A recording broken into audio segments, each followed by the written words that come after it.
districts. The implication was that the National Youth Council became constituted of a membership of 3 times the new number of districts. The Youth Council has also increased. Parliament increased and funding in Parliament increased. But the social sector development grant, which helps the district youth councils to operate, and these people operate on no salary, did not increase. It was instead divided into more districts. You now find a district like Kasese of 44 sub-counties having a mandatory requirement to meet quarterly, but when they are supposed to only use 1 million in that quarterly meeting. From 23 sub-counties to 44 without increasing the amount, but increasing the number who should use the amount. That, Your Excellency, is unfortunate. We are requesting, Your Excellency, please help us. Let them double this social sector grant from 7 billion to 15 billion. So that district capacity is double. But, Your Excellency, there is one other thing. The National Youth Council is supposed to hold a mandatory meeting annually. We tried to hold this meeting yesterday after disturbing the peace of His Excellency. Your Excellency, you have been very generous. You have funded that sitting for the last 4 consecutive years. But why should we disturb the peace of the Commander-in-Chief, the head of state, the fountain of honor? Instead of appreciating your words, we have to come and first beg, plead every year so that we can have a meeting to recognize and appreciate the progress the NRM government has made for the youth of Uganda. We request, Your Excellency, just have a directive. The National Youth Council budget should be met and high to facilitate this sitting, because every year the youth leadership sits first in disappointment, then they hear news, we wait for news until it comes, then we don't know whether it's enough or it's unhappy. We want to fix an amount that facilitates that meeting. They agree in the council meeting, they agree on the amount for future councils, and that amount is in their budget and it is protected from budget cuts. Your Excellency, we thank you. Our budget was increased to 4 billion from 2 billion, but in the first quarter, we received only 670 million, of which 130 million is wage. So you have only 540 million. Before it was increased, we would receive 500 million. Now, Your Excellency, the youth leaders expected us to do more with the budget increment. But, in fact, in the quarter, the increment is 40 million. It is not the 500 million that is actually said. That's why we are saying, let us have our funds protected. They are not many. And that brings me to the next issue, which is the merging of government parastatals and agencies. Your Excellency, the Youth Council supports the merging of all agencies that will save money, but not agencies whose merging kills the democratic progress that you have groomed since the liberation struggle. Merging the National Youth Council with the Women's Council, the Children's Council into one authority is something you were against last year in your speech, but we see it continuing in the corridors of Parliament, in the speeches of the Ministry of Public Service. It is like saying, let us merge the armed forces. We merge the police, we merge them with the UPDF, and we merge them with the prisons because they are all armed forces. No. It doesn't work like that, Your Excellency. We do not agree. And we agree with your wisdom last year. The place and body which merges the issues of the country is the Parliament of Uganda. There we have all alternatives and they are already merged. The matter of trying to create a Ministry of Fisheries, Agriculture and Animal Husbandry cannot fit in special interest groups. Special interest groups are already special interests. So we will support Your Excellency's voice on that matter. It must not be merged. But Your Excellency, I think some people are not listening to your speeches lately We want you to say it again here so that it is loud and clear. Your Excellency, I'm moving towards the close. You know we see you once a year, so there are a couple of issues that only you can address. Now, Your Excellency, you have been speaking to the youth about wealth creation, and you wanted youth leaders to be among those that are demonstrating the wealth creation. And you pledged to these youth leaders, heifers. Your Excellency, we want to report to you that you pledged that 9 district youth executive members should get heifers, 2 youth councillors should get heifers, 9 municipality members should get heifers, and 2 municipality councillors. Your Excellency, what we got from NADS in that financial year was 540 acres, heifers. It could only give 3 per district. It could not give the 2,232 youth leaders who are supposed to get. We know the budget constraint, it is high. So we request Your Excellency, you reassure all the youth leaders here, because they have been asking, how can a Yeru's leadership not honor the president's word? You are giving only 3, yet the president said all. What kind of leader is a Yeru? What kind of leader are these national youth leaders? Some even thought I had stolen them and taken them to my farm because they were just 540. They have not yet seen photos of me with you, Your Excellency, in your farm, so I cannot probably have such a farm. But Your Excellency, we request you, please let us start fulfilling this year. We can give out another 700 this year. We give out another 400 next year, so that we don't have budget pressure, but we fulfill the vision of Your Excellency. Your Excellency, last year you asked myself and this team, what are we going to do about UPE and USE? And you asked us very clearly, do we support what you always say, education for a few or education for all, the mass line? I want to tell you, Your Excellency, without a shade of doubt, we fully endorse and support the idea of free education for all and the addition of the word compulsory. Why? Number one, Your Excellency's ideas of wealth creation must be appreciated in what Your Excellency calls math, echibalo. Ma, if you speak Acholi here, chura in Acholi.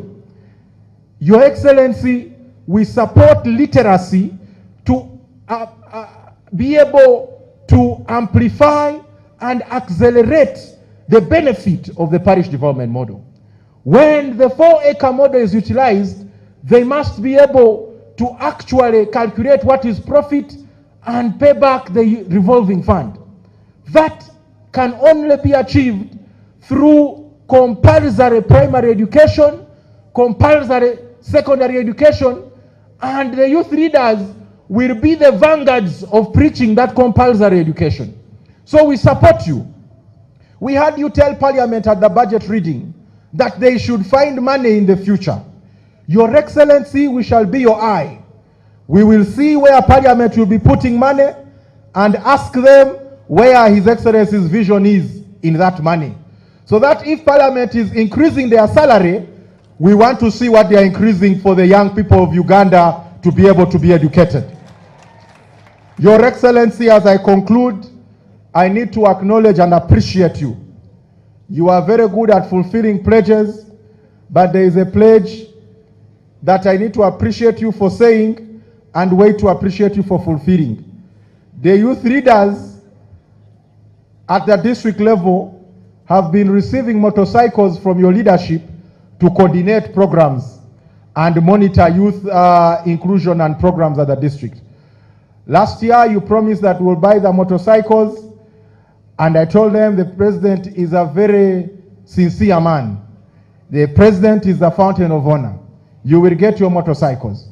210 of them, they need motorcycles because the last time they got them have gone beyond the government permissible time of using. The cities are there, there are new districts. The youth are walking on their legs in their districts to preach the good message of the NRM. Your Excellency, we request you to be able to actually fulfill this so that they can work. Your Excellency, we also acknowledge and appreciate your eye for people who have been groomed through the youth structure. Recently, you appointed the government chief whip, our good friend of the young people, Honorable Hamson Obua, and he's here. Honorable Hamson Obua was the Secretary of Finance of the National Youth Council. And I don't know if it is coincidence, he comes from the same district with the current Secretary of Finance, the district of Aleptom. So Your Excellency, we appreciate you for acknowledging the role the National Youth Council plays in grooming leadership. And we request you to be able to always look at how we can support some of them to develop. We appreciate you for the appointments of those that are RDCs. They may not all be appointed, but the few that are appointed represent your eye in appreciating the role the structures play. There were 4 that were appointed, they served for only 6 months, and they were dropped. Your Excellency, I raised the matter with the Minister for the Presidency, our loving mother, Honorable Babalanda. She said they will be considered for something like that can sustain their salary, because they were now a symbol of the message of the NRM of supporting NRM youth and national youth to be able to elevate themselves. So I request you that at an appropriate time, look at these 4 people and the many other RCCs, RDCs that were dropped when they were very young and served for only 6 months. Please consider, I am not requesting for these people, I'm not requesting for more immediately, I'm saying at least let those 4 find a placement so that their families can rejoice in the capacity of His Excellency to continue them. And my final point, Your Excellency, is a small one. The issue that Honorable Okota has touched very briefly. The NRM has had a principle of appreciating youth leaders. The NRM has always had a principle of ensuring that youth structures are present and functional. I stood on the ticket of the NRM. I stand here based on the success story of the NRM to provide UPE, which I attended, and USE. I stand here based on the success story of the NRM and the President to listen to voices of young people. Your Excellency, the NRM youth who are here request that the Youth League elections happen because they feel that the current Youth League has served for a long time and the youth voice that is still young is not in sec. The youth voice there has led us very well. But a time comes when the youth voice, because the youth are limited by age, Your Excellency, these are constitutional matters. They are beyond us. So now, in 3 years when my term elapses, I will not be allowed to run for chairperson of the Youth Council because I'll be above 30. So we pray that SEC can honor that and also ensure that special interest groups elections happen. Let the NRM Youth League election happen this year.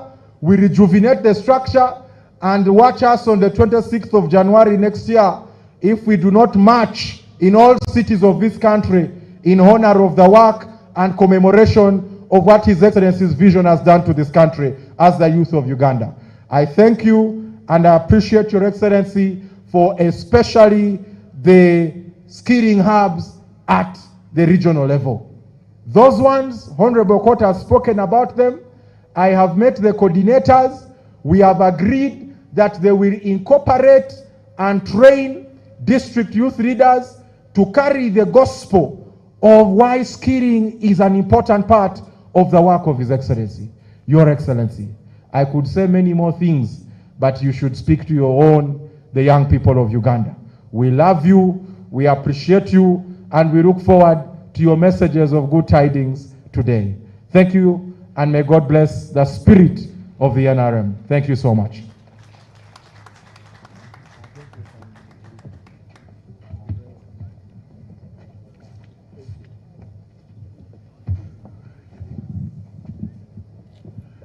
Thank you very much, Chairperson, National Youth Council, with your executive.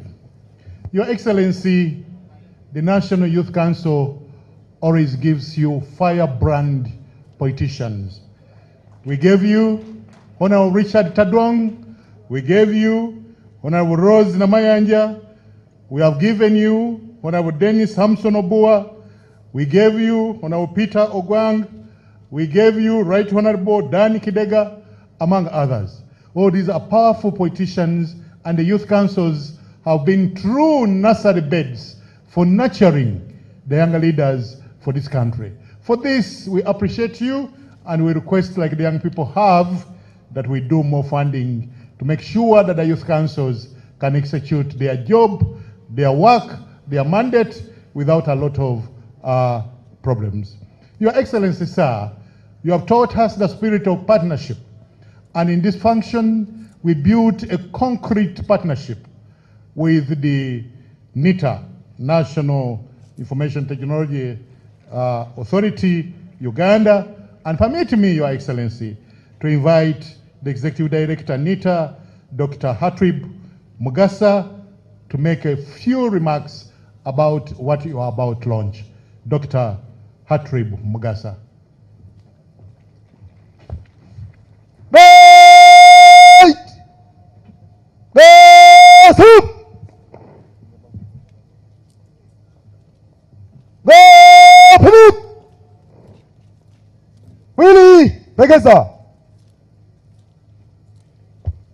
Your Excellency, the President of the Republic of Uganda,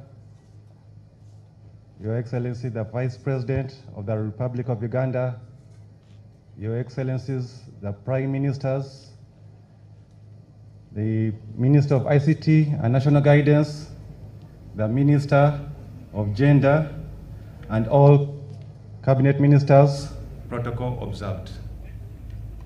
Your Excellency, today we're happy to launch the Regional Communication Infrastructure Project.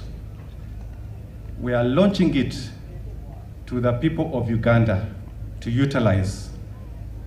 The Regional Communication Infrastructure Project came with very simple objectives. There were two objectives, the main objectives. One, lower the cost of internet to enable business and productivity. Two, extend connectivity to the regions. Your Excellency, today we're happy to announce that we have achieved our objectives. Your Excellency, one of the key objectives, and I would say the success story, was the extension of the fiber optic infrastructure / e-government infrastructure. Why is it a success story? Your Excellency, there were 600 government offices that were connected in 2020. Way to clap. There were 600 government offices that were connected in 2020. Through RCIP, we were able to connect an additional 1,200 government offices. That is in a span of 2 years. 600 from the time NITA was operationalized. That's 10 years ago. In 2 years only, we were able to double those connections because of RCIP. Your Excellency, we didn't stop at that. We improved efficiency in government offices.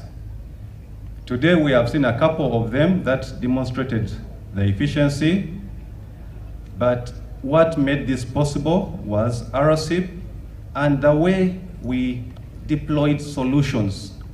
We have so many government systems in isolation. They are running in silo. If you need information from, let's say, Office A, it's not the only office that you will need to get information to be served by government, you have to run to another office, you have to run to about 3 or 4 other offices to get a government service. Through RSIP, we were able to integrate these systems. But we are not only integrating government systems, we also integrated banks. And all banks are now integrated to the national register. Every bank account must be validated, and it has improved efficiency even in the private sector.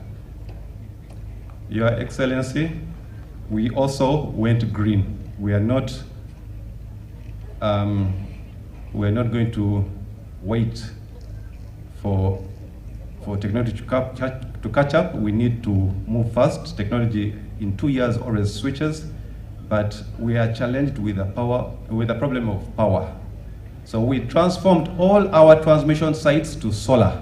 We no longer rely on energy. So our transmission sites can operate even if there's no power in Uganda. So we will have internet if there's no electricity. We still have internet. Through RSIP, we were able to expand on the cloud service. A cloud service is where all these systems are stored. As I explained, Your Excellency, we have so many government agencies and offices that host systems in isolation, but those systems need maintenance, and that maintenance is costly. An average system in government will cost the government of Uganda $500,000 per year in recurring costs.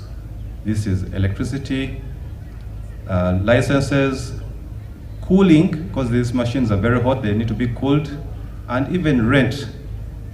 Through RSIP, we were able to consolidate those systems into one location, the National Data Center. And each system now costs $10,000 per year. We were able to save $93 million in 1 year for 190 systems that we hosted at the National Data Center. Your Excellency, the Bazukuru did not stop there. We are now developing systems for the government of Uganda. On Friday, the National Youth Council told us they would like to connect to government digitally. We developed their system, the Youth Connect system. We were to launch it, but probably because of time, we were not able to display it at the exhibition site. But within 3 days, our Bazukuru of NITA developed a system for the Youth Connect, also for the Youth Council called Youth Connect, and now they can share their concern. They can send their concerns to government digitally. We don't have to wait for a meeting. No, we can connect real time, anytime with the youth. And that is the capacity of our country. Your Excellency, we have skilled capacity in ICT. We should not procure systems, yet we have youth who are unemployed. Your Excellency, we graduate in ICT, more than 1,000 youth. They're on the road, in the streets. None of them are employed in ICT. None of them get jobs in ICT. Why? Why don't we have trust in our people? Your Excellency, I request through a directive, any government procurement for systems must be by the youth and the Bazukuru through the National IT Authority, and we shall be employing our ICT youth. Thank you. Your Excellency, to end my speech, I would like to recognize the support from the development partners. This project would not have been an achievement as it was if it wasn't from the support from our development partners, the World Bank, here represented by the country manager, Ms. Mukami. I would like to request to stand up to be recognized, Ms. Mukami. is our World Bank country manager. And another team, Your Excellency, that I need recognition, Labazukuru of NITA. Can you stand up?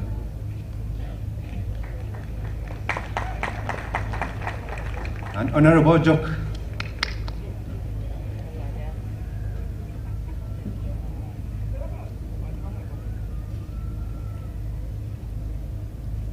Your Excellency, these people work. These people are hardworking.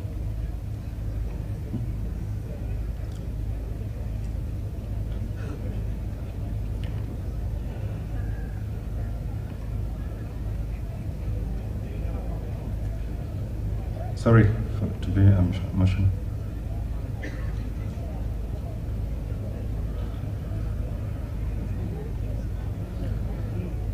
I would like to, yes, you can sit down. When COVID hit us and you directed money should be sent through digital systems, the bus could develop the system in 3 days. Honorable Amongi can attest to it. In 3 days, the system was ready, connected to all the 500 recipients of the COVID Relief Fund. In 3 days, Uganda, the Bazukuru can develop systems. Why can't we develop other systems? This was a big system sending money to 500,000 vulnerable people in the villages. So we have capacity, Your Excellency. We need to utilize this chance and bring our youth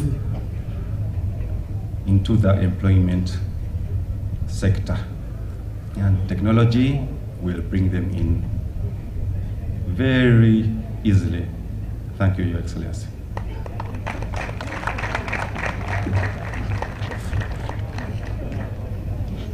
Thank you very much, the Executive Director, NITA Uganda, for that powerful statement. Your Excellency, you have emphasized time and again that digitalization is the way to go.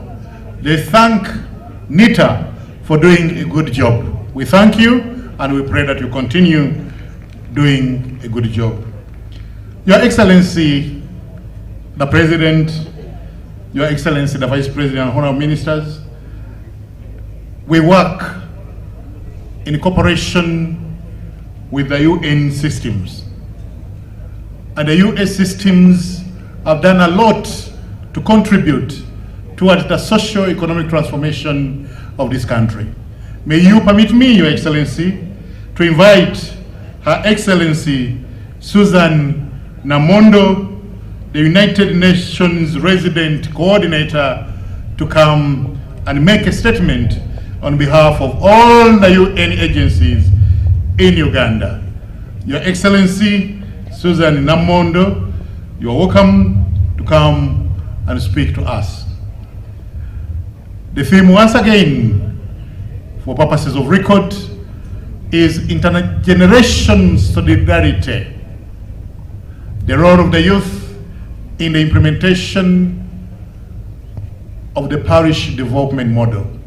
Yes, we can do a lot if we cement the relationship, if we see clear channels through which the young people relate with the older people.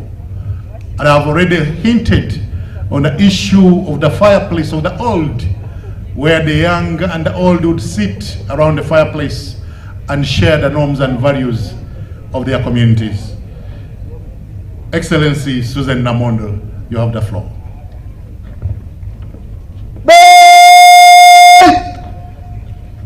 Thank you very much to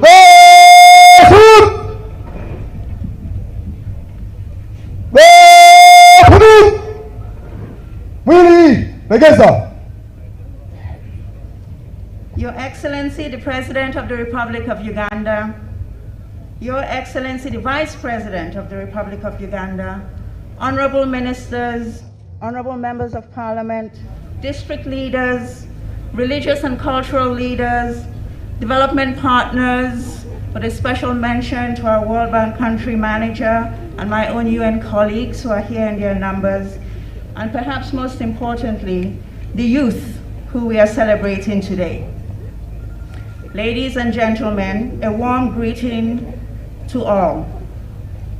On behalf of the United Nations system in Uganda, I'm very happy to be here today as we commemorate International Youth Day.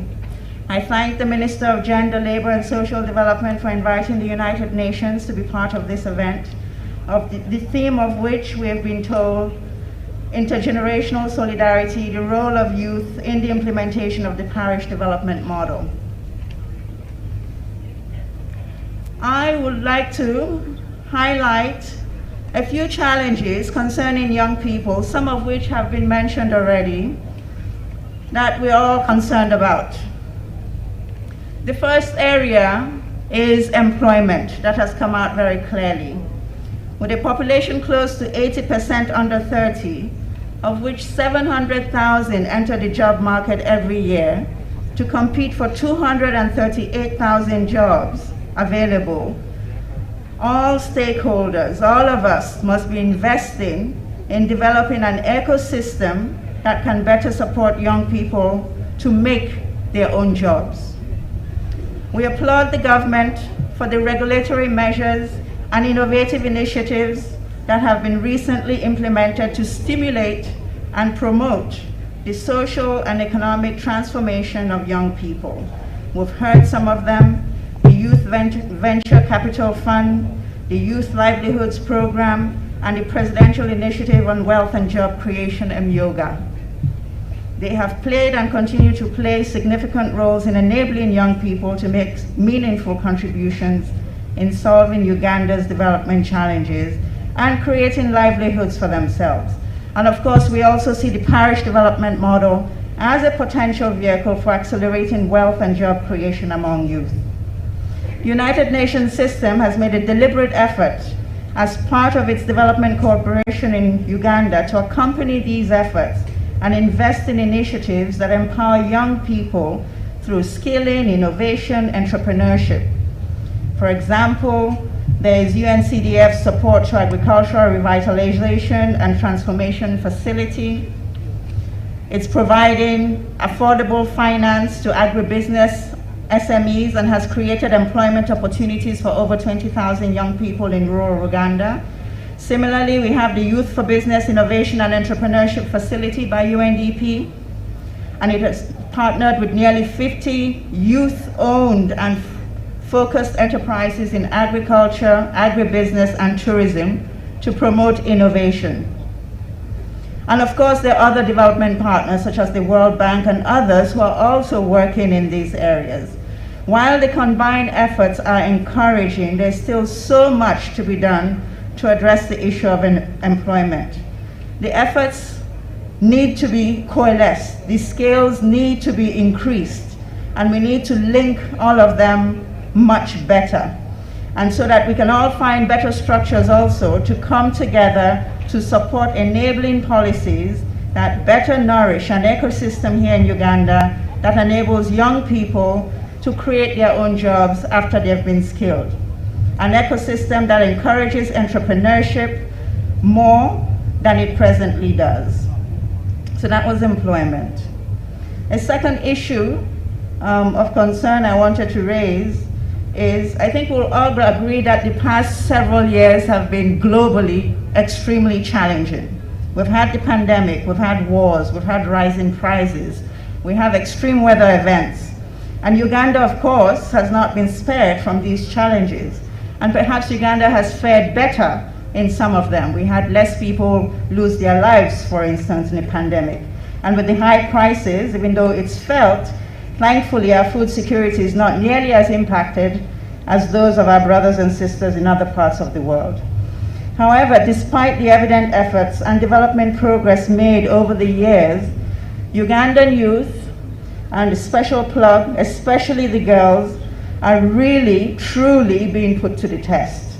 They are disproportionately affected by the negative effects of the pandemic. We've heard about that quite a few times. And now the situation of high prices and extreme weather events also affect them. The most vulnerable among them need better protection. We need to invest more in national social protection systems that can cushion these impacts. And perhaps understanding that the fiscal split is especially tight at this point, perhaps it is a first step is just better linking all the programs that we already have so that they can better reach, they can expand the reach that they currently have. Perhaps it's focusing on specific interventions like labor-intensive public works programs. Perhaps many different things, but I think the issue is we really have to find a way to cushion more. The figures that we have recently gotten from UBUS in terms of the impacts of the pandemic and these rising prices are very concerning. A third area I wanted to mention of concern is the area of health and education and how we move towards universal access to quality education and healthcare services for all, and also how to continuously decrease the financial burden of these services on the population. This has also been mentioned earlier. We commend the increased budget allocations for human capital development. We worry about non-communicable diseases, risky behavior, and the rates of HIV/AIDS infection among young people, especially girls. Addressing this mostly in the realm of mindset change that has already come before, helping young people develop the habits they need for a healthy and productive life. We hope we can all put better energy in these prevention activities because, as the saying goes, of course, prevention is infinitely cheaper and much better than cure. There are many other areas, of course, but we just wanted to highlight these three areas. As I conclude, I look forward to how the UN system, continuously partnering with government, can better interface with the structures that are there and all the other development partners to address these issues affecting youth. Our ideas are only as good as the planning processes and implementation mechanisms we put in place to make them manifest. And I look forward to things like program working groups that are being re-looked at now and how we operationalize the infrastructure of NDP3. And of course, at the decentralized level, as has been mentioned by many others, we look towards the PDM as that vehicle that can really help bring through greater jobs, greater protection for young people, and mindset change. Mr. President, honorable members, your UN family in Uganda renews its pledge of continued commitment and partnership in supporting the national development efforts to improve the lives of young people, expand the current development progress, which is expanded, but expand it further to reach all of these young people, and so we get to Vision 2040. And we continue looking forward to your collective guidance as we embark on this journey. Thank you very much.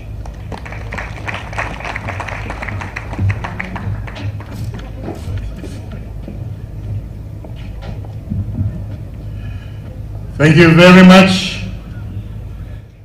the United Nations Resident Coordinator. Can we clap better for her for a job well done, coordinating all the UN agencies in Uganda and helping us to meet our goals. Your Excellency, when Chairman Eyeru was speaking, he forgot to introduce one of their own, the Executive Secretary of the National Youth Council. May you allow me introduce to you, Your Excellency, Dr. Shafti Nasa Mukwaya, the Executive Secretary of the National Youth Council. Dr. Shafti Nasa Mukwaya, can you wave to the President? Thank you very much. Your Excellency, my team and I have worked ourselves out of the job. May I introduce my team, and then we hand over to the Director of Ceremonies for this function, Honorable Sarah Nyirabashish Mateke, Minister of State for Youth and Children Affairs, who is going to take us further. But before that, let me introduce my colleagues.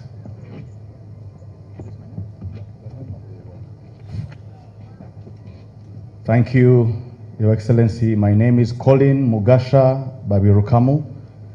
I'm the Director for E-Government Services at the National IT Authority.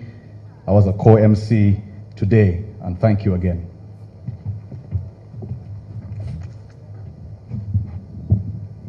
Your Excellency, my name is Frank Baine, Commissioner of Prisons and Prison Spokesperson.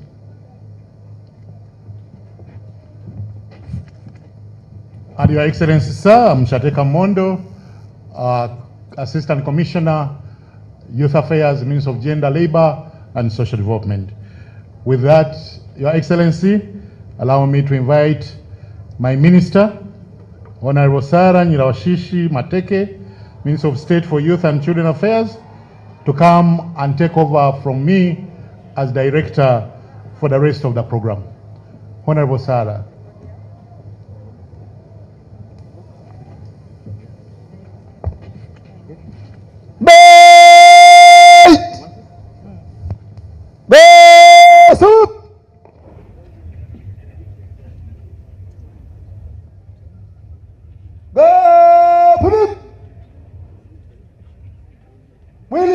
Begeza.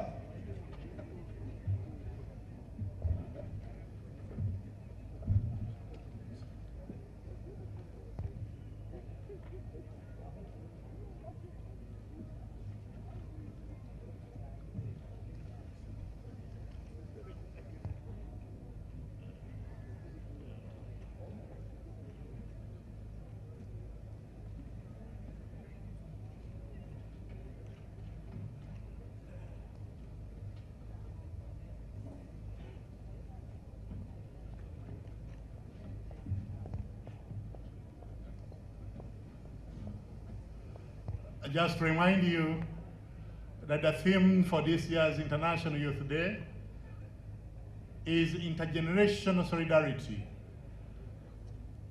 the role of the youth in the implementation of the parish development model. We want to work together with the young people. We want to nurture them. We want to work with them. We want to appreciate them. We want to guide them and work with the elders of this country to transform the country. And yes, it can be done, because we believe that if you want to move very fast, you move alone. But if you want to go very far, you move together. We have decided that we move together with the young people to register meaningful transformation of the country. We also continue to strive to ensure that we harness ICT to be part of the engines of economic growth and transformation. And this can be done, and there is no return. As I've said before, can we have every adult human being here have a young person you nurture, you coach, you help guide, you act as a role model. And if we do that, the values that we cherish will not go to the dogs. If we have time with the young people, if we can have time to listen to them, yes, we can do great things in this country together. Because partnership is of essence. It takes both rain and sunshine to create a rainbow. And the world is meant for an intergenerational connectivity and not exclusivity. Can I invite the Minister to take over?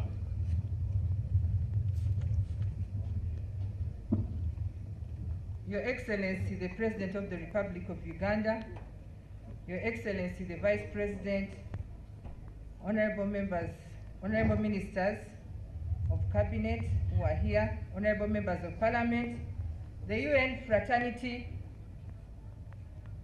all technical officers, Gulu city and district leadership, religious and cultural leaders, the chairperson, National Youth Council, the National Youth Council members and your executive committee, the district youth councillors and the NRM Youth League, UNSA, the youth fraternity, distinguished ladies and gentlemen. Your Excellency, I want to take this opportunity to welcome you to this International Youth Day celebrations, and we are grateful that despite your extreme busy schedules, you have created time to always be with the youth. Your Excellency, as we come here to celebrate the International Youth Day, we are supposed to be taking stock of the different interventions that we have put in place to empower the youth. I will not talk much because the weather is changing and the time is not on our side. Your Excellency, while you hear your youth making noise, the chairman already said it.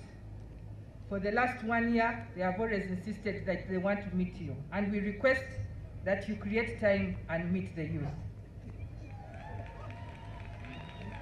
Your Excellency, we believe government has created an enabling environment that promotes economic empowerment and increased youth participation in the development process. Efforts are being made by government, and we believe that the youth playing a very key role will be able to achieve. Your Excellency, I call upon all stakeholders in youth development, private sector, development partners to synergize their efforts in supporting and delivering as one in Uganda on issues regarding the youth now and in the future.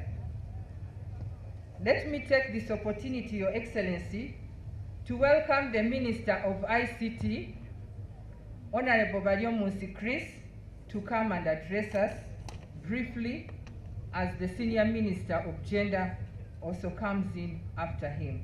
Thank you, and I wish you good celebrations for God and my country.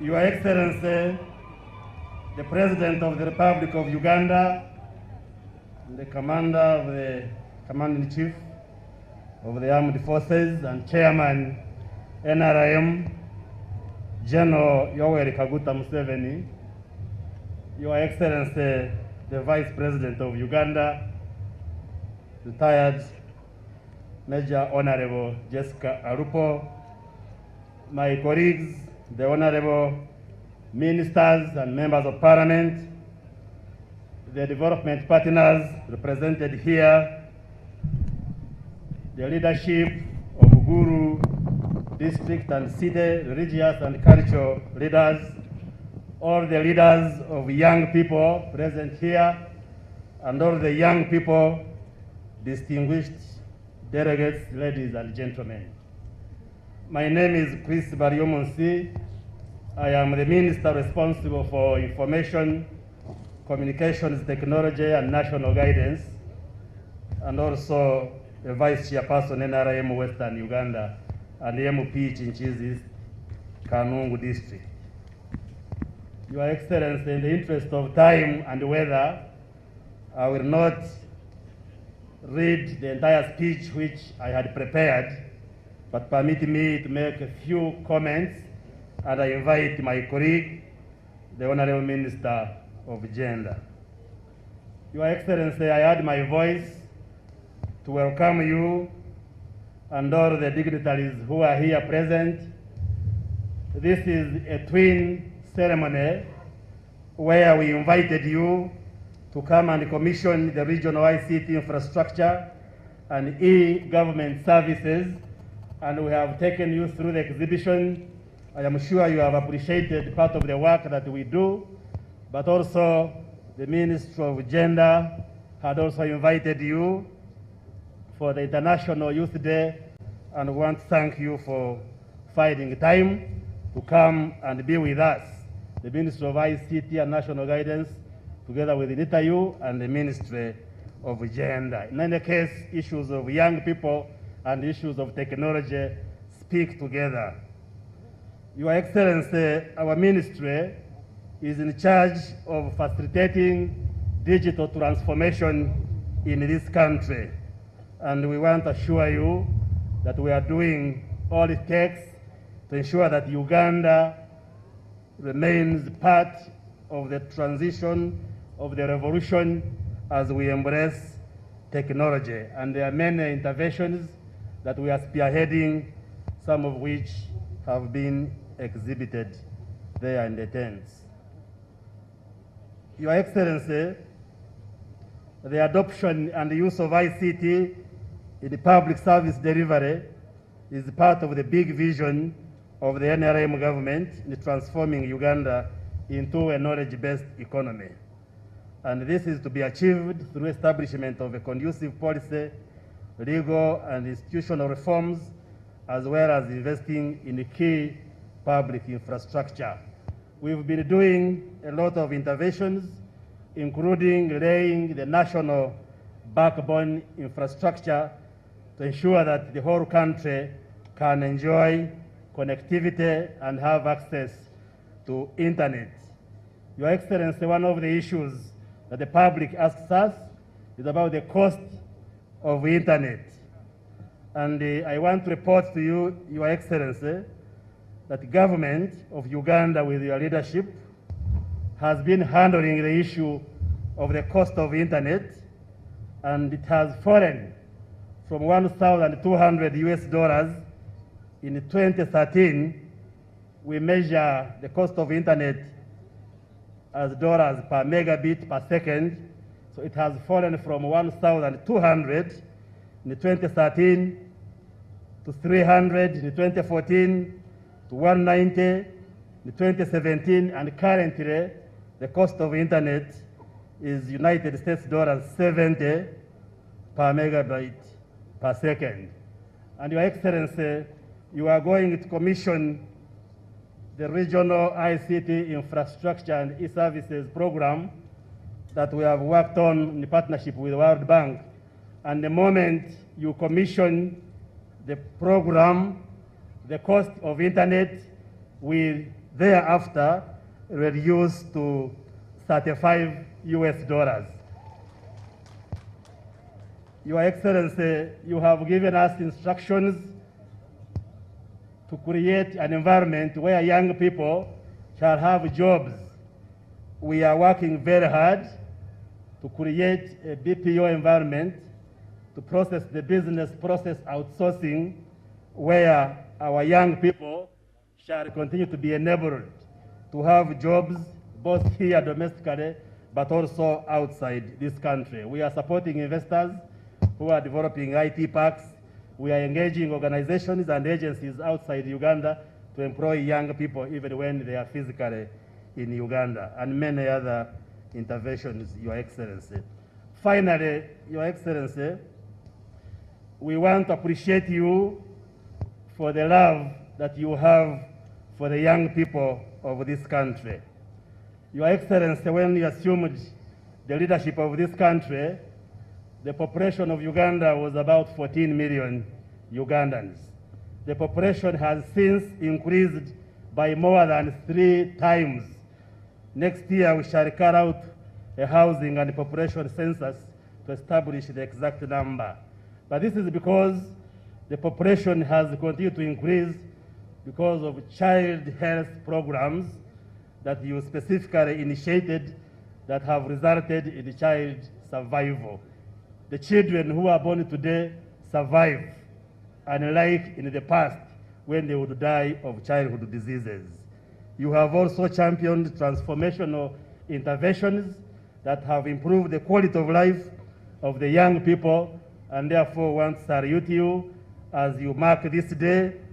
And what we need to do as a government, as a country, is to continue to invest in the young people who are the majority in this country, so that they become part of the economy, part of production, and we continue to improve their quality of life.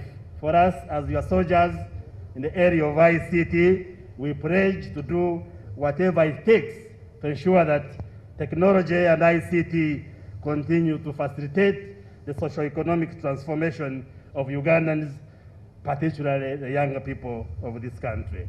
And I wind up, I invite the Minister of Gender, Labor and Social Development to take a walk so that he can take it up from there. But Your Excellency, we thank you and we encourage Ugandans to embrace technology, to embrace ICT, because that is the way to go. Your Excellency, in the remarks of the chairperson of the National Youth Council, he requested you to give a directive to allow the RDCs to work with younger people to use the airtime on the radios and TVs. I just wanted to give information that as a ministry responsible for information, we made it a licensing condition for all media houses, televisions and radios to provide airtime for government, and we authorized the RDCs to coordinate the use of that airtime. So the young people, there is nothing which stops you from using that airtime to communicate issues of the youth and how government is supporting you. But as the President responds in the affirmative, I will also give a ministerial directive to RDCs to make sure that they work with the young people to utilize that time together with the other government officials in the districts and also the other media houses in the country. In other words, the young people want to assure you that we shall facilitate you to use that time together with other government officials to communicate matters of the young people. Thank you very much, Your Excellency, and I once again want to thank everybody who has come to grace this occasion. Thank you very much. Right! Go soup! Go punip! Willie Legeza!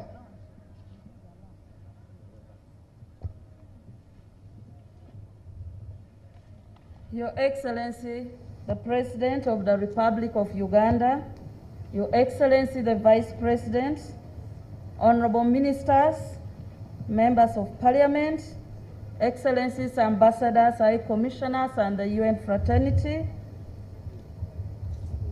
the Chairperson of the National Youth Council, the Youth Fraternity, the National Youth Council, the Council of the LC5 Youth, NRM League, the UNSAs that are here, honorable members from the Greater Gulu Municipality, Greater Gulu City, Greater Gulu District. I want to start, Your Excellency, by thanking you and all Ugandans for accepting the invitation to come personally, Your Excellency, to grace this International Youth Day in Gulu amidst your tight schedule. Thank you very much, Your Excellency. I would also like, Your Excellency, to thank you for financing and supporting the National Youth Council to be here, to supporting the district youth councillors, the NRM Youth Leagues, and the UNSAs who are here, Your Excellency. Without your financial support, it would have been very difficult for them to be here. I want to thank you for that financial support.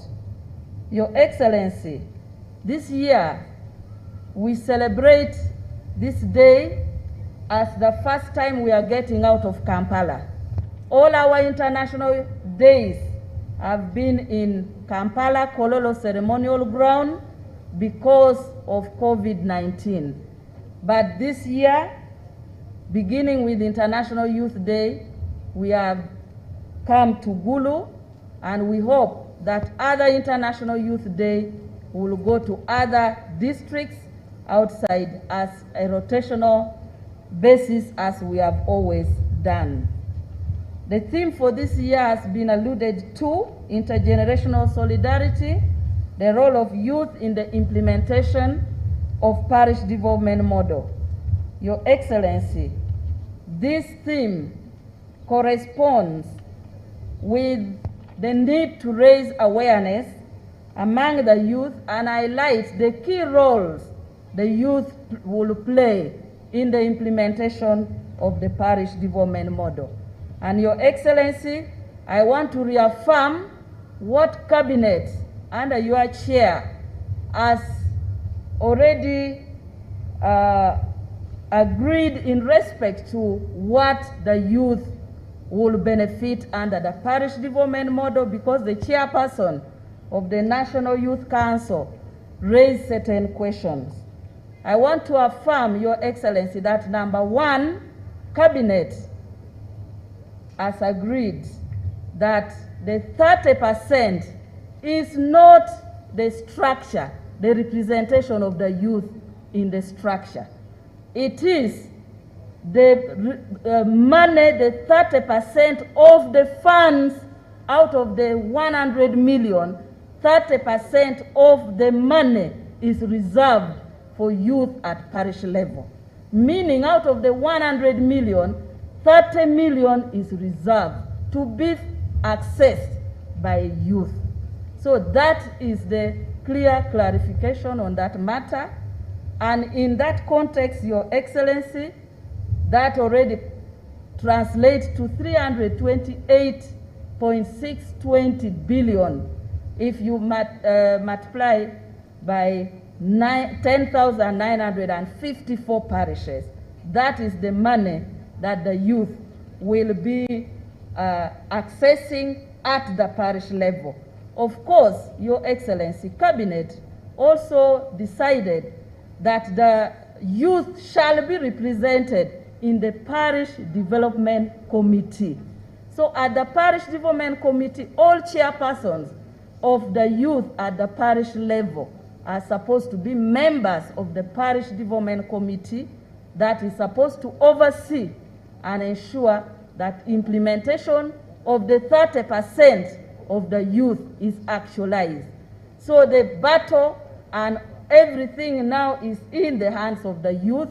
Will, as Minister of Gender, work hard to make sure that we allocate and lobby for money to support the youth at the district level, to support the youth at the parish level, to monitor and make sure that the youth are represented in the enterprises, but also that the youth are accessing their 30% of the money.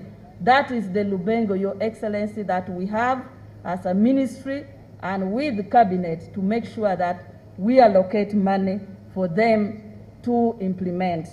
Your Excellency, I also want to reaffirm to the youth that when it came to the issue of the structure of merging, you were the first to say, and youth, I want to report that His Excellency, when it came to merger, he said that no, the groups, the special interest groups are different democratic elected entities that cannot be merged. And public service clarified in the Cabinet that what they are merging is the secretariat, which they proposed to Cabinet, one secretariat for the youth, for the women, for the persons with disability and older persons, having one secretariat with departments, but not the structure that are elected. So probably if we want to lobby, let us talk about the secretariat, not the structure. The structure of all special interest groups have not been merged. So, Your Excellency, I wanted to at least, since I sit in a cabinet with you, to let the youth know that you were the first person, and I know the Vice President was the one chairing that session, and you explained and Cabinet agreed that the special interest groups will not be merged. Your Excellency, because of time and because of weather, I had a speech which I cannot read now. I only want to request that in the context of our theme for today, it is critical that as youth, as women, as persons with disability, as older persons, the theme of intergenerational solidarity, the role of youth in parish development model, is critical for us to collaborate across the generation.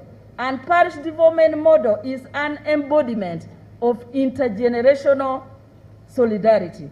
Because within the parish development model, we have 30% for the youth.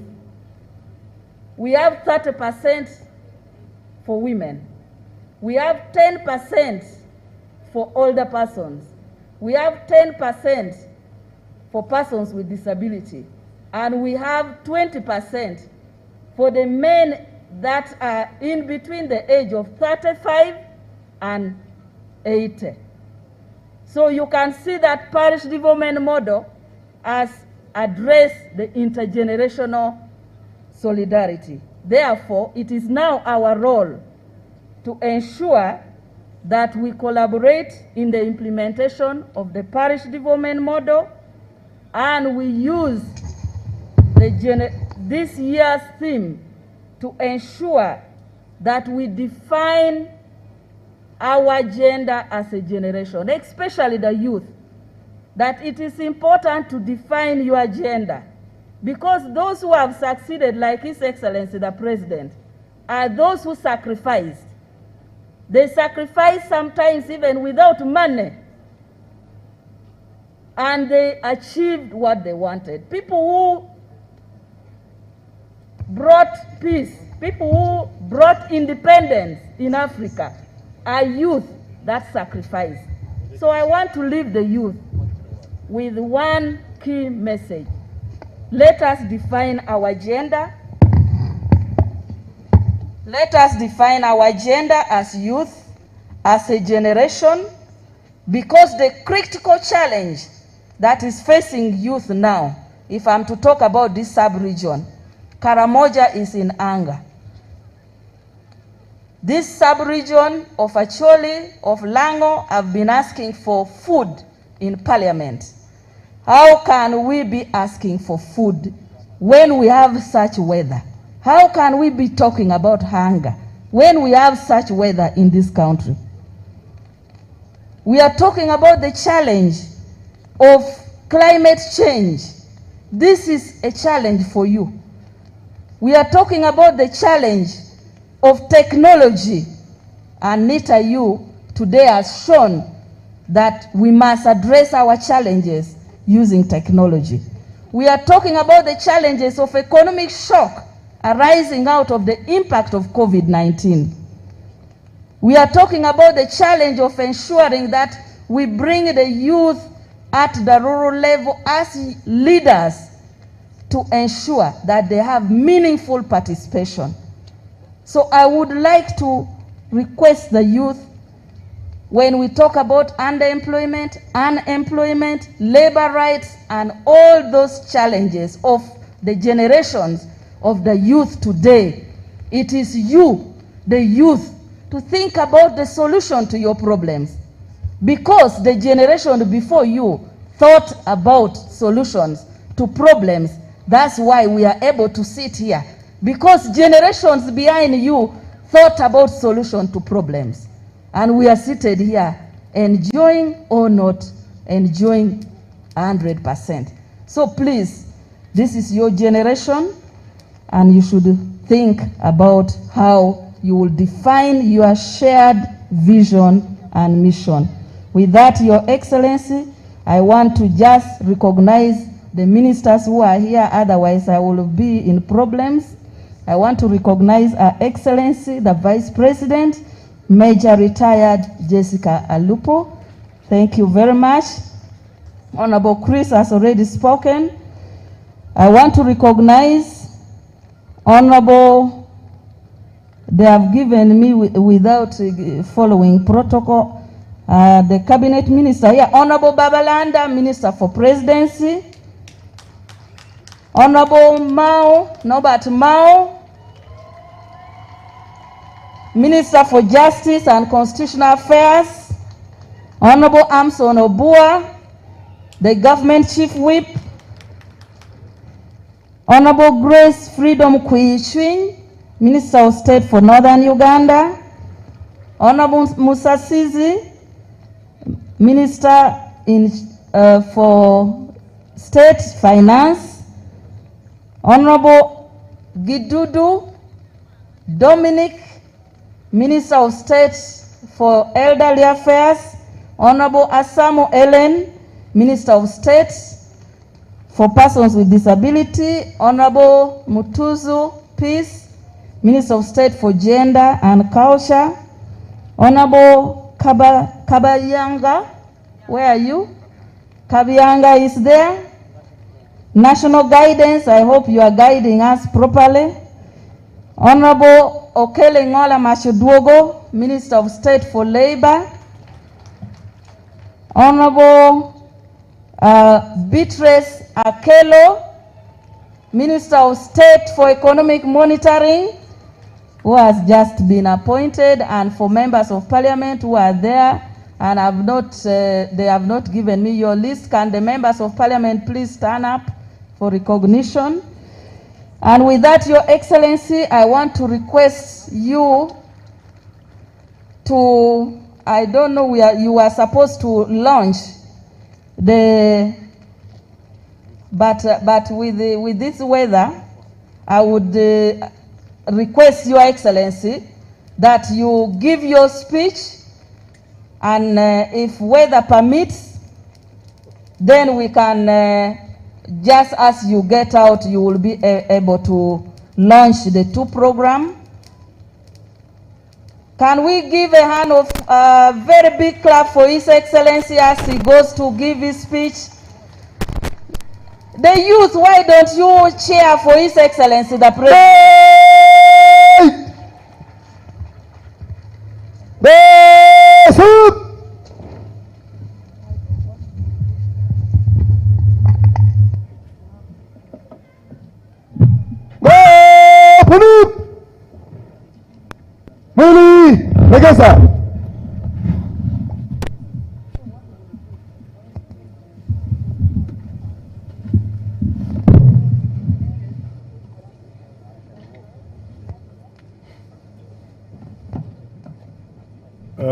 Her Excellency the Vice President, ministers, members of Parliament, members of the United Nations, the leaders of the youth councils and the UNSA, members of the diplomatic corps, cultural leaders, religious leaders, ladies and gentlemen, I'm glad we are here at Kaunda grounds, and I'm glad it has been paved so that it doesn't have dust. I want to thank I don't know who did it. Was it the army or who did it?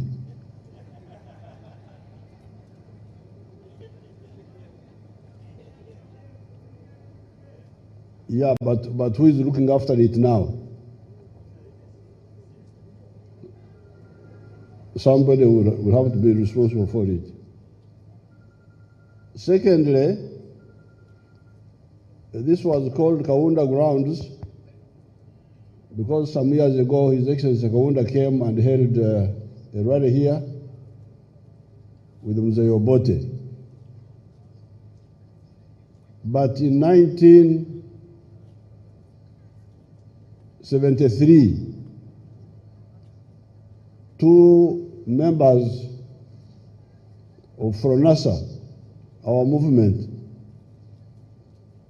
youth, were executed here by Idi Amin. So somebody should mark that somewhere. That 2 youth who belonged to the Foronasa movement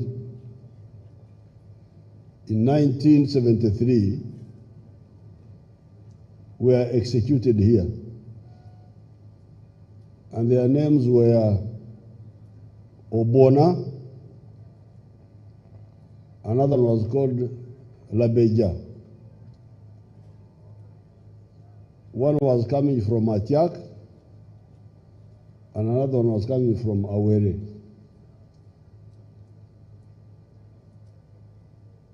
So this is just information for the Youth Day.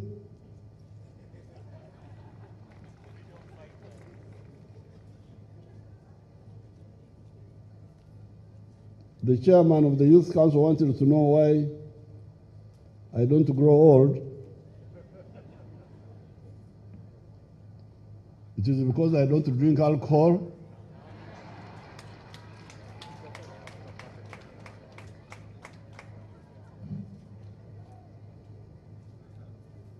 And I eat African foods.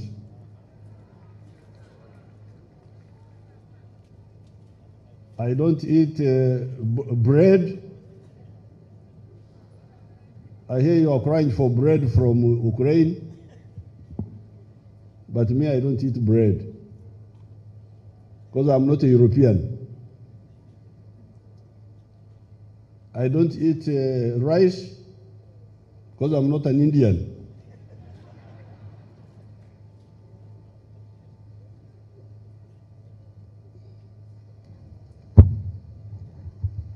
Now I do salute you, the people of Uganda, and especially the youth, whose day we have come here to commemorate as we reflect on their numerical strength and potential to be agents of fundamental change aimed at transforming the 39% of our people who are still in subsistence agriculture. Under the parish development model, our target is to upgrade these people and see them pushed into the money economy. It should be abominable for any young person to become a subsistence farmer. That must become a chapter in our political economy books, that once upon a time there are lived people who used it to produce only for a chida, for the stomach. I hear people talking about jobs.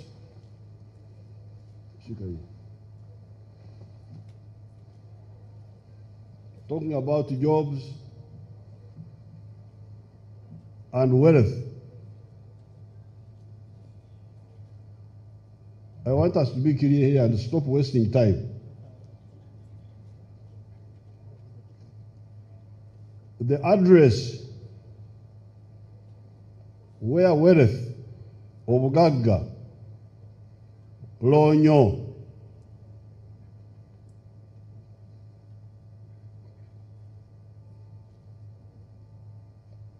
Abara, they call it Abara in Ateso.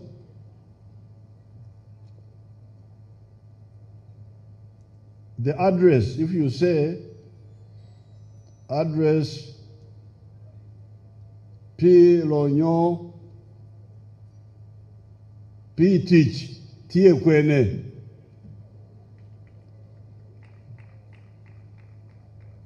I will give you the addresses. And stop really wasting our time, because I really get tired. When I come and I hear people talking. Lock Matek.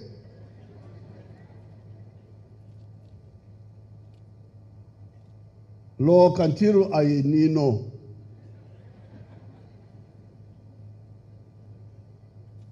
The addresses for wealth and jobs are the following. Number 1, commercial agriculture. Everybody with a piece of land engage in commercial agriculture. And stop really wasting our time. Because in some of the meetings I may come up and become rude and say, sit down, you are talking nothing.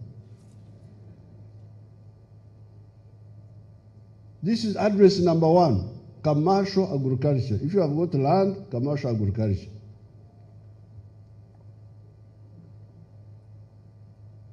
But we have also told you, because of the experiments we have done,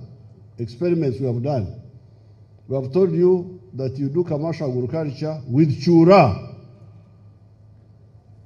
echibaro, aymar, otita. Is there any language I have not covered? No, except if you are from South Sudan, which I don't know.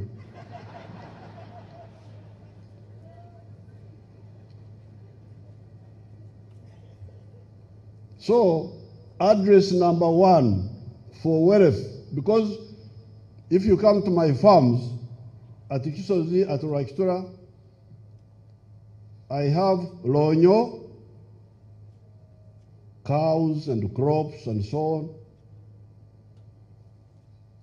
Wealth, I have wealth there, Obugaga. But I also have created jobs for a number of Ugandans, if you come there. So there's no way you can talk of jobs without lonyo. There's no teach without lonyo.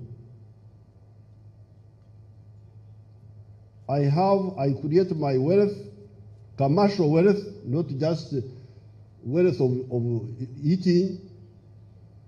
And in the process, I also create jobs for my children and for other Ugandans. So, number 1, please, when you talk, repeat this. Don't waste time.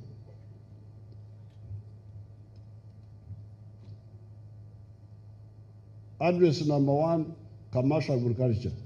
But a commercial agriculture with chura.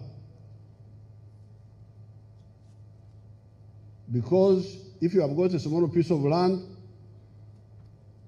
there are things you cannot do economically. We have already told you about that. If you have got 4 acres and less, this we put in the manifesto of 1996 of the NRM. But people don't listen. It was in the manifesto of 1996 because we had already analyzed this problem. So if you have got 4 acres and less, please, there are a number of things, 1, 2, 3, 4, which you can do, and you make good money.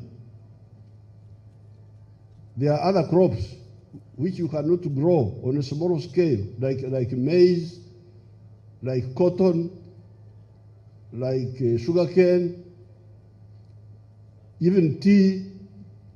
Those you can only make money if you do them on a big scale. So, this is address number 1. These figures, you boss, I heard them confusing my daughter of the UN. UN, don't use those U-boss people's figures.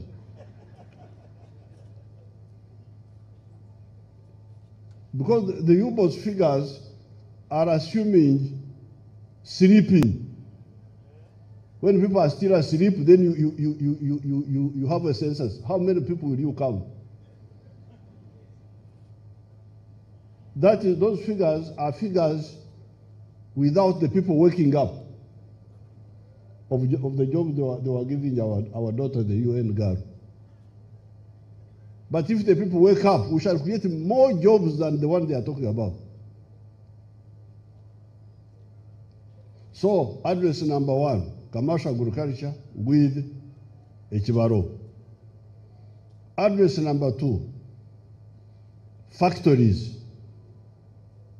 Factories. If, for instance, you build somebody here, an Achori, builds a maize mill or a rice huller or a milk cooler or a cotton ginnery, it will be both lonyo, wealth for him, the builder, but it will also create jobs for the Ugandans. And you can count how many jobs will a ginnery create, how many jobs will a rice huller create, how many jobs will a maize mill create, how many, and so on. Fruit processing. Like we built a fruit processing factory in Soroti. How many jobs has it created? That one is a government law. It is wealth of the government, but it has also created jobs. So the second address of wealth and jobs, the two go together. You cannot have jobs without wealth. No. Wealth belongs either to an individual or to a cooperative or to a company, but it is law, it is of gaga, of somebody. So that is the second address. So please, when you go to talk about this. How many factories have we attracted here? Because the more you attract, the more wealth you will create, but also the more jobs you will create. The third address of wealth and jobs is services. You have seen hotels here, like Gulu Inn. Gulu Inn was a government hotel. We privatized it. So somebody who is running it there, it is his wealth, but it is also creating jobs. And I hear other hotels have come up here. So those hotels, that's services now. Because with the agriculture, you produce a good, a product, milk, bananas, muhogo, which I told you to eat instead of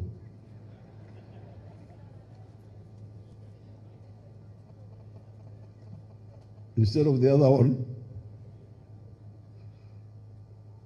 Those are goods. A factory, if you produce a bag of kaunga, of maize flour, you produce soap, that's a good. Those are goods. Agriculture gives us goods, and so do factories. But services give a service. A hotel, like I told you when a few days later, Obona and Rabeja were killed here by Amin. I would have been one of them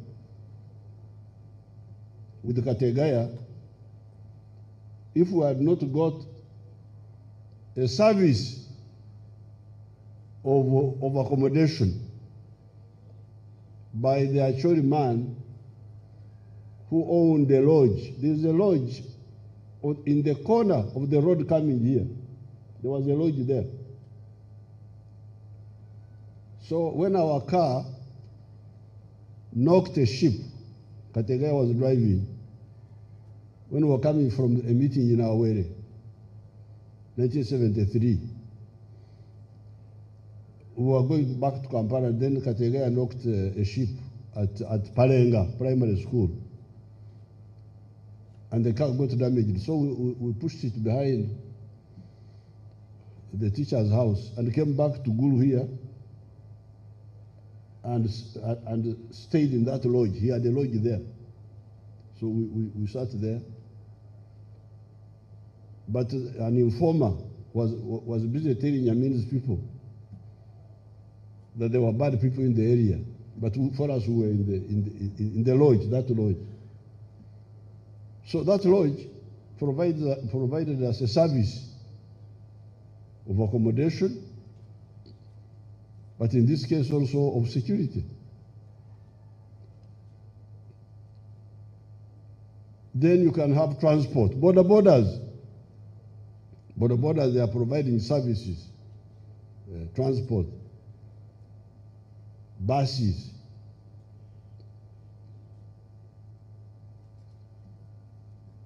The preachers, like my daughter, I didn't know that my daughter, Okiri, Jane Francis, I didn't know that she was a big preacher. So she's a service provider, that one there.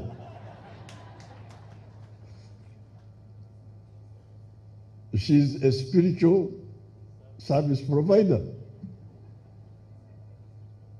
When you are desperate and you're about to die, you go to her and say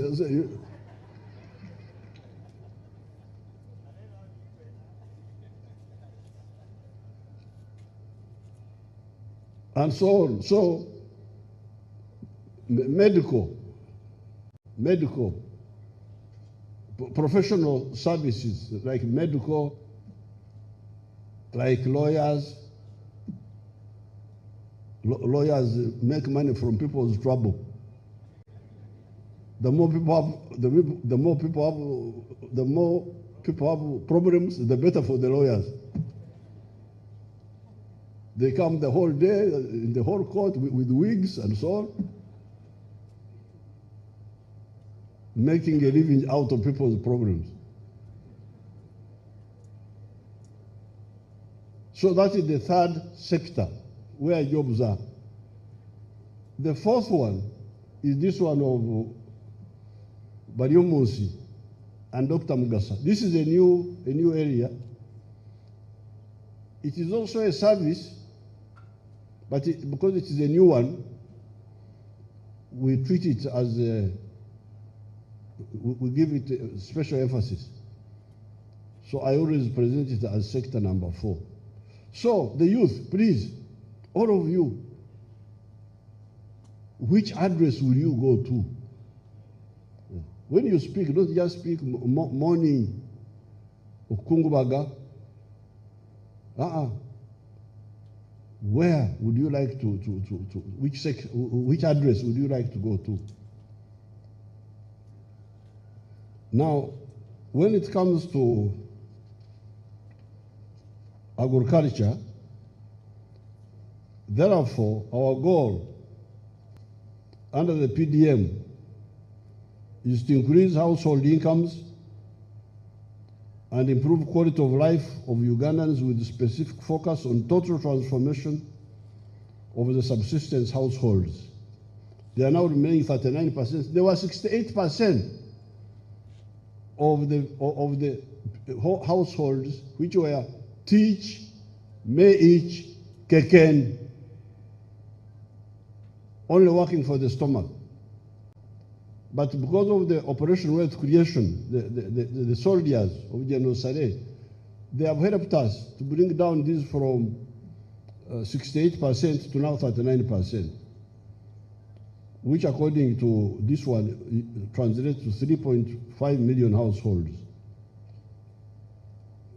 17.5 million people, both on farm and off-farm, in rural and urban settings, into the money economy, as well as eradication of poverty and vulnerability in Uganda. While deepening decentralization and devolution to support development and planning at the parish level, our strategy as government is to promote increased incomes through modernization of agriculture, industrialization, and expansion of the services sector. The services sector, the one I talked about, and information, communication, and technology. It is a good coincidence that on this same day, I'm commissioning the regional ICT infrastructure and e-government services. It is important for all people of Uganda to get to know and appreciate the science, technology, and innovation together with ICT,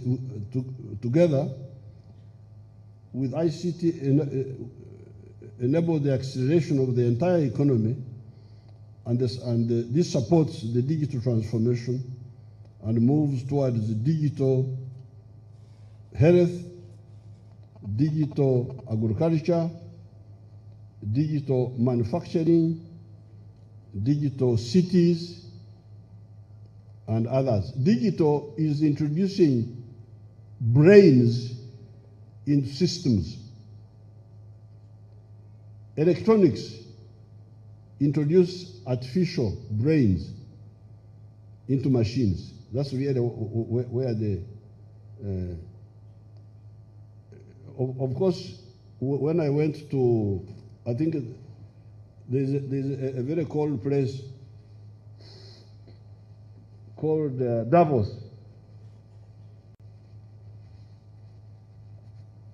in Switzerland. It is very cold. I went there and I found people talking. Digital, digital, digital, digital. Of course, me, I was not impressed. And I told them, I said, which of you has eaten a computer? They just looked at one another. We are still eating food. Muhogo or matoke or the other one, the one you are crying for from Ukraine, the bread or rice. We are still eating food. We are not eating computers. And we are driving in cars. Those cars are made of steel and other materials. But the role of the electronics is to put brains in those systems. If you are processing food, the electronics will help you to measure moisture quickly. So it is an enabler. The ICT. It should also be clear to you know the problem. We have got so many confused people in the world. Something comes, and we tell them, but they don't listen. In the 1960s, we had a problem, integrated rural development. How would you have integrated rural development without the towns? They wouldn't listen. And it took so much time, and then at the end of 10 years, nothing is happening. Because they are not thinking in an integrated way. So here, ICT is an enabler of the other primary industries. Agriculture will not go away. Maybe 1 million years from now, people will start eating computers. But for now, we are still eating muhogo, eating bananas, eating food, the food. But the computers are to help us be more efficient.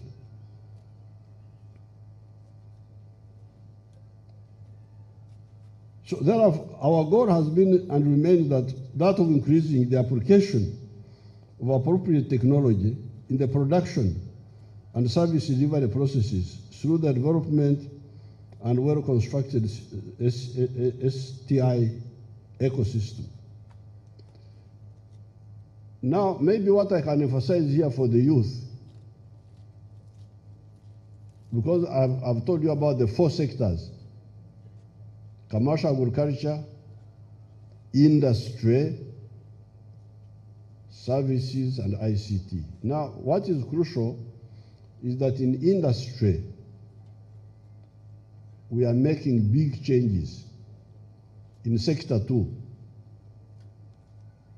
Because in the past, industry in Uganda meant mainly to do with the textiles, which means value addition. You produce cotton, you turn it into cloth. Processing maize flour, value addition to agriculture, and to a little extent to minerals like cement, producing cement and other things. But now, we are going beyond that. Within the industry, we are broadening. We are introducing the pathogenic economy, making money out of the sicknesses which we have here by making vaccines for all the diseases we have and the ones of the cows and the goats and so on, making pharmaceuticals, medicines, making diagnostics, making the ones for sanitizers. We are now big producers of sanitizers because we were already producing sanitizer which was for the Waraji. You remember the Waraji? We upgraded it. It's now a very big sanitizer to kill germs. So the industry is expanding. We are making vehicles, automobiles. You have heard of the Kira motors. Now this is crucial for you to understand because the global business of coffee is $460 billion. Never mind that we are still getting a very little part of it because of some confusion. But the global automobile industry, I told somebody to check on the internet, is almost $3 trillion.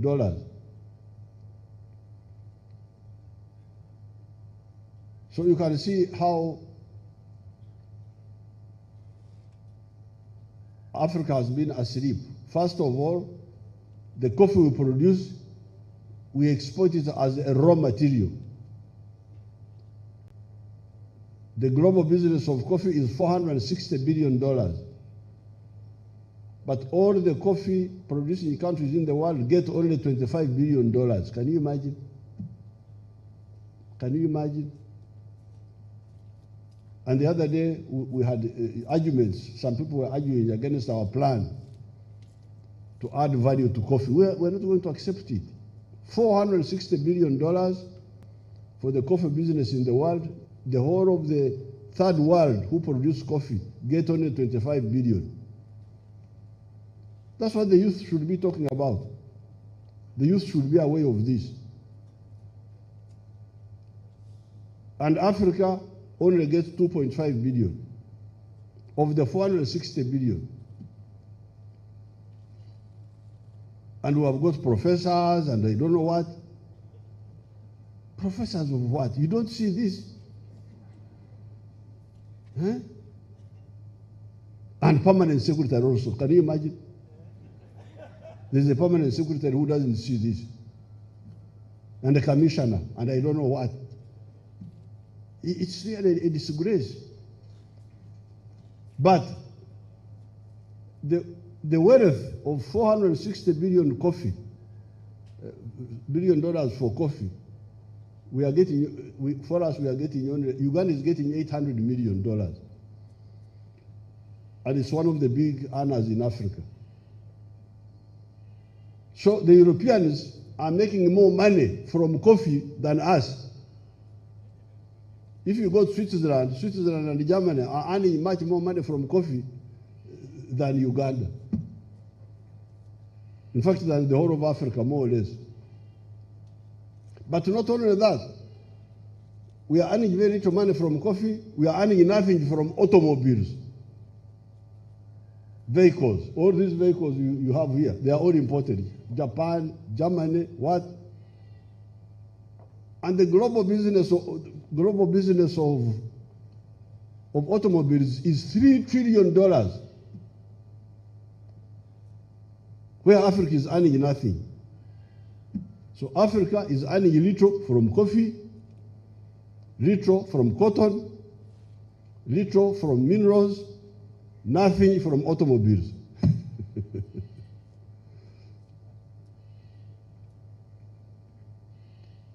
So I'm telling you that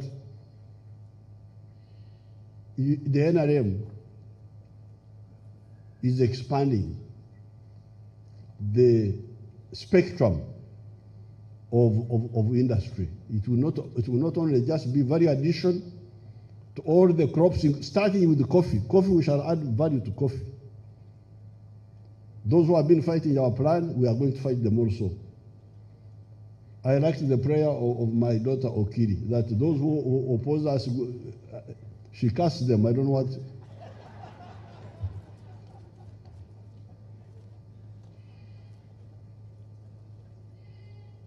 But in addition to adding value to all our raw materials, coffee, cotton, fruits, minerals, we shall also introduce the pathogenic economy, the ones of the vaccines and so on, and also the knowledge-based economy. I'm glad I saw some people there assembling computers and laptops. I saw them, they were part of the show. We are going not only to assemble, but to make the computers here. But also the vehicles, the automobiles. We are going to share in that 3 trillion. We are also going to take part of it. First of all, save our money from going out for importing second-hand and dirty vehicles from Japan,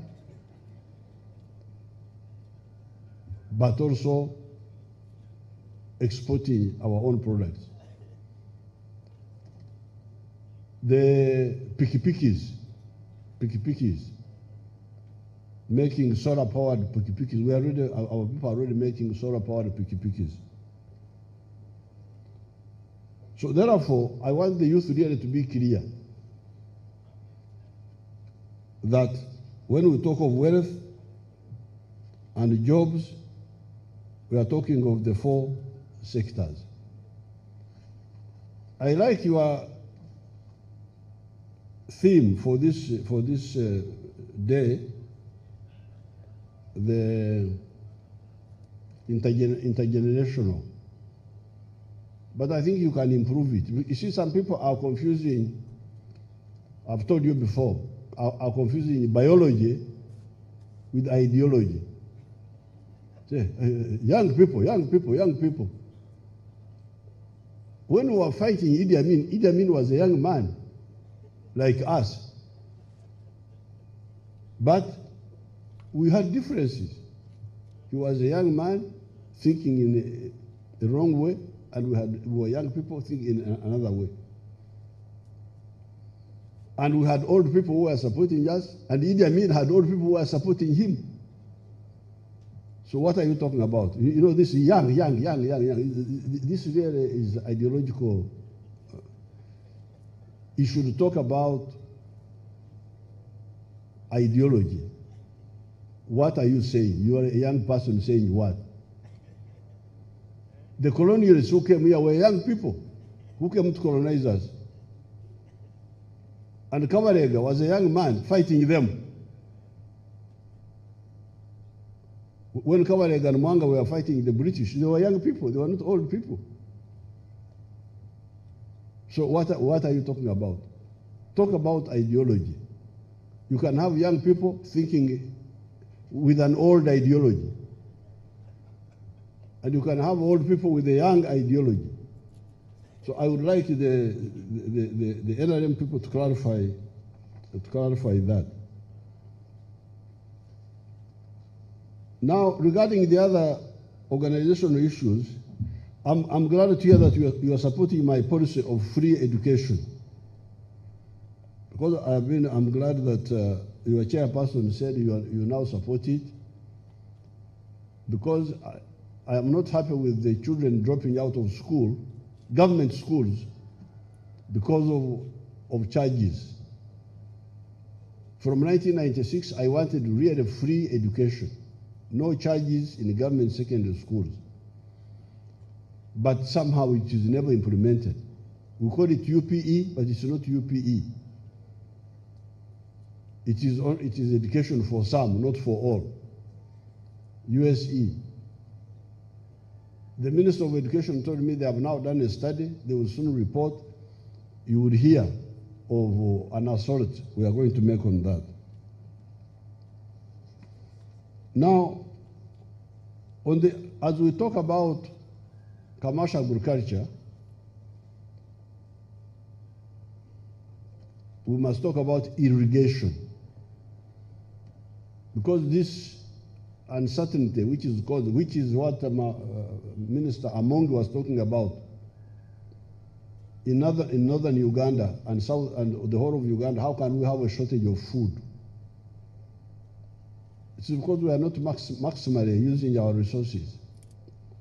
And this is going to end. We are going to introduce massively irrigation so that crops are irrigated. The other day I was at Kaumu, my farm, some 5 years ago. I started a farm at Kaumu. At that time I didn't have an irrigation system, but I carried the water in a can myself and watered the crops with a watering can. The people were laughing at me on the internet. Museveni is very stupid.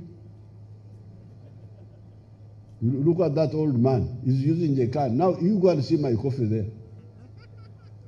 Go and see my coffee, which I watered with a can. I will put it on the internet if you don't want to go there and see it.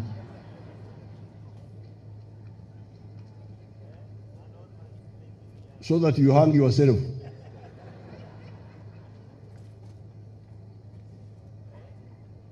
You hang yourself with what do they call it?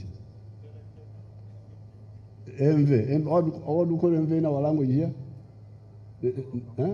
Nyeko? Nyeko. Is it nyeko? Nyeko. Is it nyeko? Envy. So I'm going to put my coffee on the internet so that those of nyekos can kill themselves. You can irrigate. Even if especially if you have got a small garden, this one of 4 acres, you can get water if you don't have the motorized system. Go and use the manual and irrigate. Instead of just we are dying because of drought. But there is water everywhere. In Uganda, there is water everywhere. Lake Victoria, water is chasing people.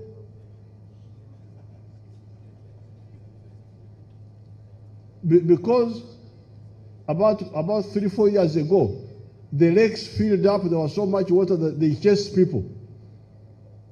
And at the same time, we are dying because there is no rain. There is water here. Why don't you use it to irrigate? If you don't have the motorized, use the manual. I'm really not impressed by lack of seriousness. I grew coffee in a dry season at Kaumu using a can, a watering can.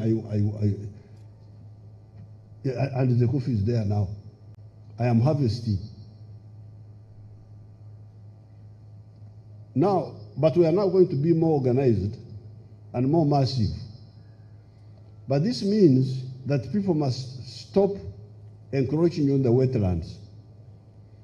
Because the wetlands are the Dero Mepi. Is my actually making any sense there? You see, Lokamabel.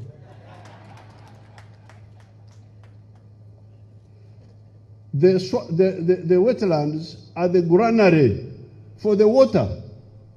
They are the store of the water. When I was coming here, I saw near Kamdin, some people have encroached on a swamp there, started growing rice in the swamp. Stop this. We are going to make a very big campaign, start in the coming month, to really persuade our people to leave the wetlands so that the water comes back and we use it to irrigate the land, so that we immunize ourselves against the seasons.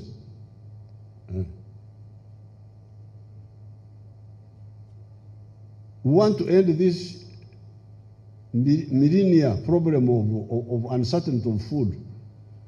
You hear it in people's names. Akech, does it not mean somebody born in hunger? You can imagine, people are used to problems. This is Akech. And Lokech is the one who was born, is the man. Lokech is the man. It is well known. This was born in hunger.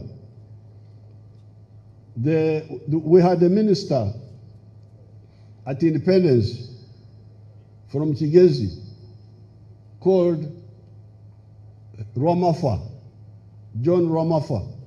That's what it means in our language there, Amafa. Somebody born in famine. Famine, not hunger, it is bigger than hunger. John Ramafa. So this culture must stop. I don't want, the Akechis who are there now should be the last. We don't want additional Akechis. And the answer is irrigation. And we have all the water here. Because Uganda is so lucky, you have a small hill, then there is a wetland, then another hill like that. So it's very easy for us to irrigate our country. So the two go together. Massive irrigation in Uganda means swamp reclamation.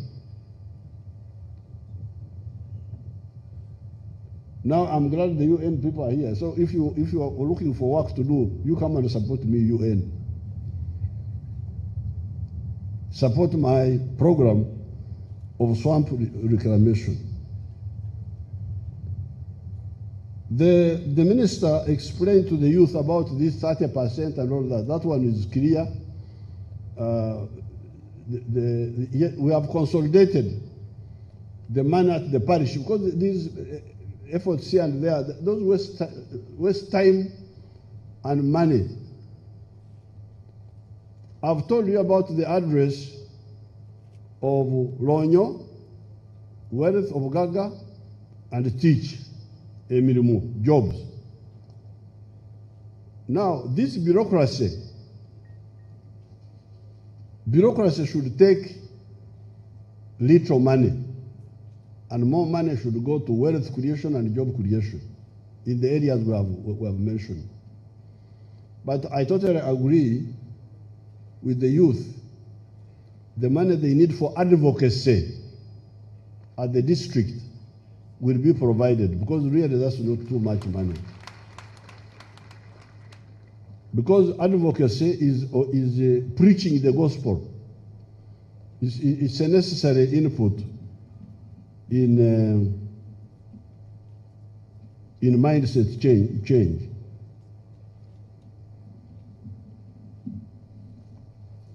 Now, there's a man called Omona. You must have heard of him. He's been charged by the youth that he has refused to organize meetings for me. Omona, you have heard. The youth are complaining.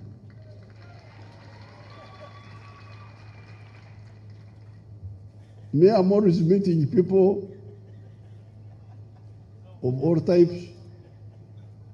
It will be my pleasure to meet the youth. I have no problem at all. So if you see the meeting not coming, you go for Mona, look for him.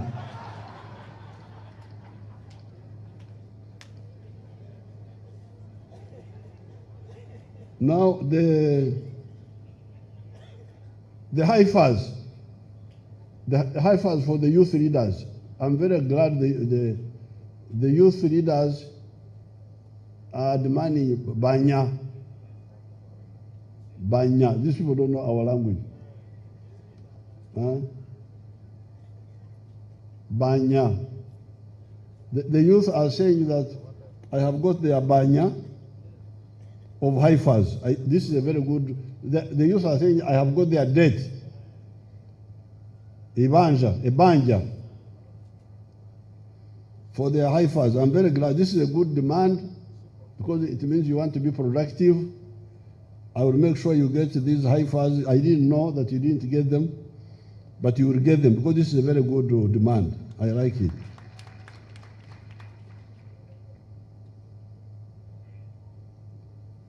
So I think we have had a good day, and our daughter, Jane Francis Okiri, succeeded in chasing the rain.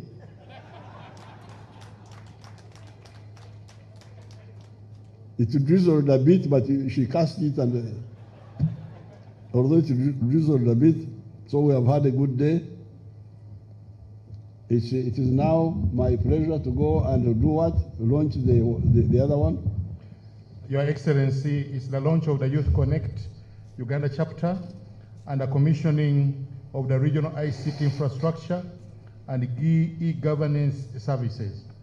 And Your Excellency, the last one will be for you to receive a gift from 7 Hills. These are former young people, the gangs in Kampala streets that you hoped come together, formed the circles, and now they are making money through working with Kampala State Council. So Caroline will be there on behalf of 7 Hills to give you a gift. But let's start, Your Excellency. So I congratulate the youth on the day today. Your problems are solvable, but be clear about our strategy, please. Be clear. Don't beat about the bush. And even when you are involved in youth leadership and so on, make sure you become part of the wealth creators. I don't want youth who are just there floating, not part of the wealth creation, because they don't understand, they will not understand what wealth creation is about if they are not part of it. So I congratulate everybody and I wish you good luck for the coming year. And congratulations from surviving the corona.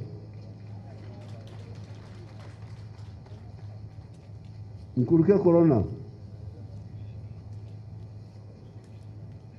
So where do we go? So Your Excellency, we shall start with the launch of the Youth Connect Uganda chapter, and the team there is joining you for this launch and showing you where to sign.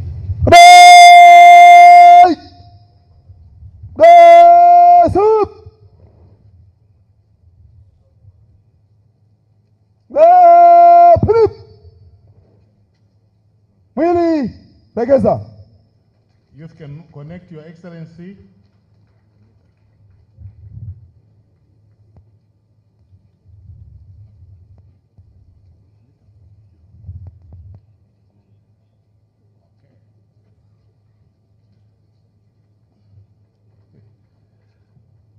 His Excellency has commissioned the regional ICT infrastructure and e-governance services. You can watch that on the different screens to see how far we have gone. He's also appending the electronic signature to signify that we are making progress, and fundamental progress at that. And this should, among others, facilitate the PDM model. You know, ICT is a facilitator for development, and we cannot do without ICT in all our endeavors, in the 21st century and beyond.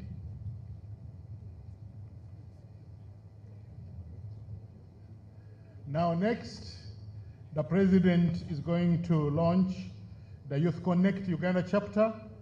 Youth Connect is designed to provide an entrepreneurship and innovational ecosystem platform for empowering young people while investing in their ideas, innovations and initiatives, and connecting them to socio-economic transformation. It is supported by UNDP, and Youth Connect Uganda will assist young entrepreneurs to get information on enterprise development and knowledge about funding and how to implement innovation.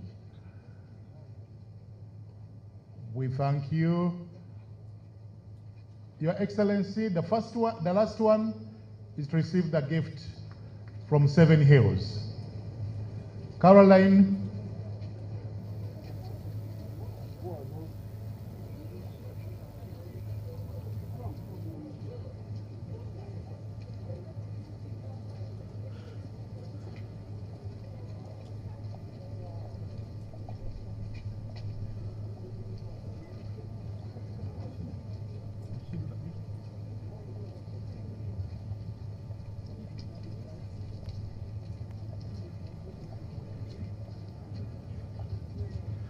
Ladies and gentlemen, photo moment with the dignitaries.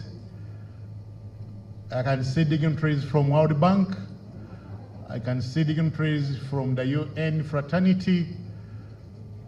I can see the prayer warrior, the RCC, Jenny Francis. I can see the honorable ministers. Yes. This is a moment to celebrate, a moment of departure from analog to digital. And this revolution has come and come to stay.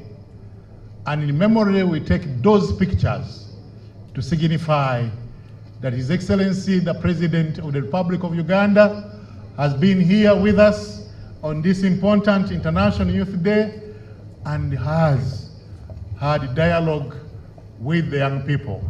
And Your Excellency, we want to thank you for sparing time to be with us, and you have done us very proud. We thank you for your guidance, statements of wisdom. Thank you so much. And with that, I turn back to the parade. Parade.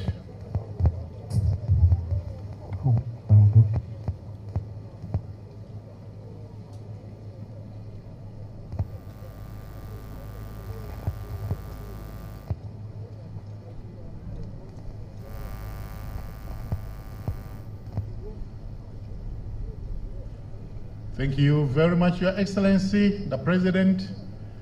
Thank you very much, Your Excellency, the Vice President, Honorable Ministers, UN fraternity, ministries, departments, and agencies, civil society organizations. Thank you so much. To you, the parade.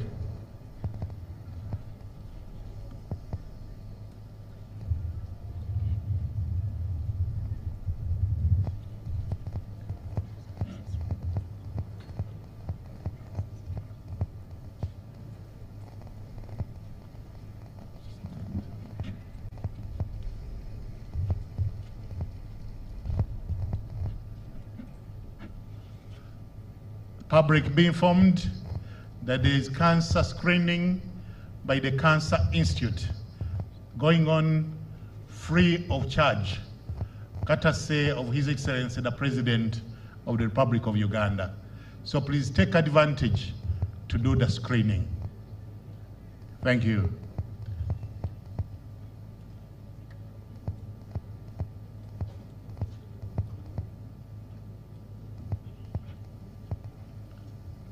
We want to thank you and thank everybody for having spared time to come and be with us. We want to thank the media fraternity, both electronic and print. We want to thank our partners. Nita, you have done us proud this day. and we thank everybody. Parade.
Mheshimiwa Rais na Amri Mkuu wa Majeshi.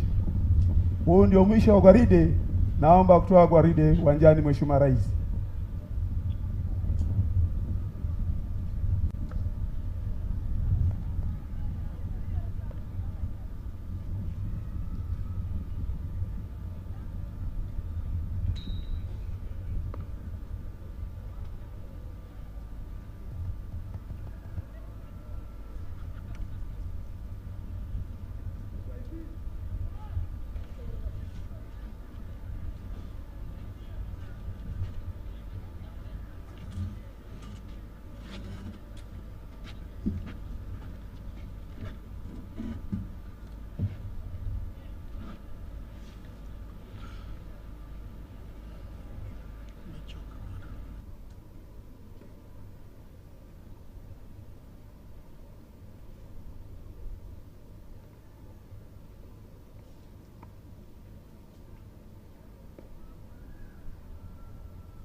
want to thank the parade commander and the team for a job well done.